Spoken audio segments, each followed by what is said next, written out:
Hey, DPC rebels, all you crazy resistant fighters out there in DPC land. It's drshane coming back to you live for a little quick magic tip on Friday. Been some crappy weather here in South Carolina, but looks like it's clearing up out there a little bit. So just wanted to come to you real quick for another 5-minute magic tip. Uh, Hopefully, you guys are doing well this week and look forward to a good weekend. Uh, just want to give a big shout out to all the DPC rebels out there. Continue to keep the magic going. Love you guys. Hope to be seeing you soon at the DPC Summit.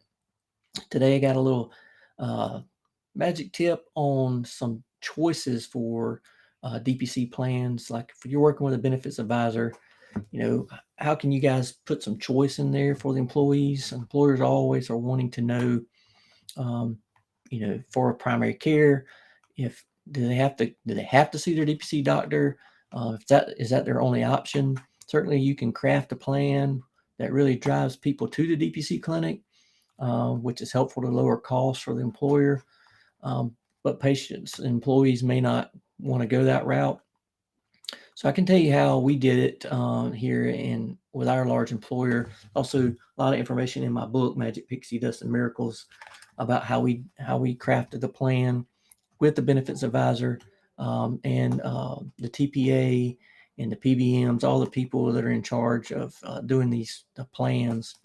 But basically, when you're talking about a self-funded type of plan where the employer is really in charge of crafting the plan they want, they get to decide, how they want that plan to be, who the TPA is going to be, who the pharmacy benefits managers are going to be, who the benefits advisors. The employer is really in charge of crafting a plan. They really do need the help of their benefits advisor to help them do that. But as you get down to the nitty gritty of the plan, the question is what options are we going to provide for our employees?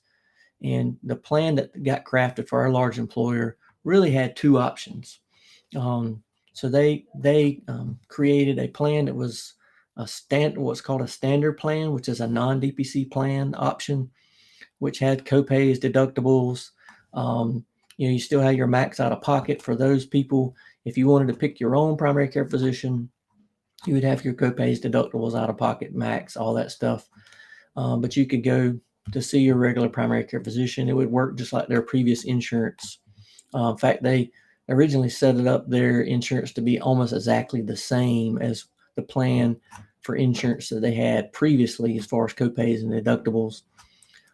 So they could keep that same physician if they wanted to. The second option was the DPC plan. So if they chose a DPC plan, they got to pick one of a handful of DPC clinics they could use. And then with that, the advantage was no copays, no deductibles, no out-of-pocket max, and also they didn't have to pay for labs or any medicines that we had in our building either. So they could come in and get lab tests done, didn't cost them anything out of pocket, didn't hit their deductibles, didn't hit their out-of-pocket max, didn't do anything for any services that we could do in our clinic. EKGs, suturing, breathing treatments, any of the labs or in-house labs that we could do. So it was a real benefit, and they really tried to push people to the DPC plan because the costs were going to be less for the employer, but also for the employee. So those were the two options they had. They gave people a choice of having a DPC plan or a standard plan where they can continue to see their own physician. The other choice that we were able to offer was we had connections with several other DPC clinics in the area. So we were able to allow some of the employees to pick not only our clinic, but also a pediatrician clinic and another DPC clinic in the community next to ours. So they had a little bit of options as far as if they wanted to choose a specific clinic they wanted to use. So there was a little bit of choice in that as well. So I do tell folks, if you're trying to put together a plan for an employer, if you can work with other DPC groups in your area that can offer similar services for similar fees, that's a pretty good option for employers to have. Hey, we've got 3 different clinics we can use. So that gives them a little bit of choice, which is good. So the Only other option really is if you go full board DPC, the benefits advisor basically says, hey, you need to use this primary care. If not, you're paying out of pocket, which I've never seen plans crafted quite like that before. It's good to give the employees a really good choice of where they want to go.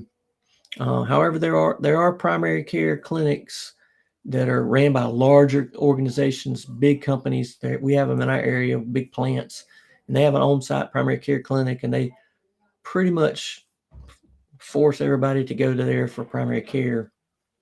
So, but I think options are good. Having choices are good.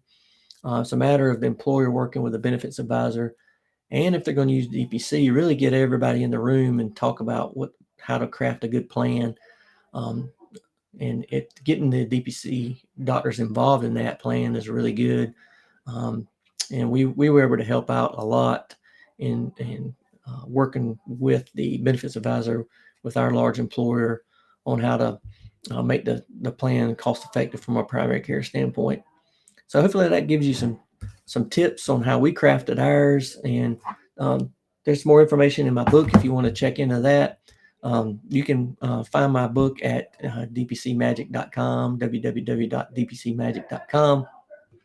Just a website on our main page for our business. It has links to the Amazon and also to an audiobook if you want to get it on audios. Now I've been on audio for 4 or 5 months.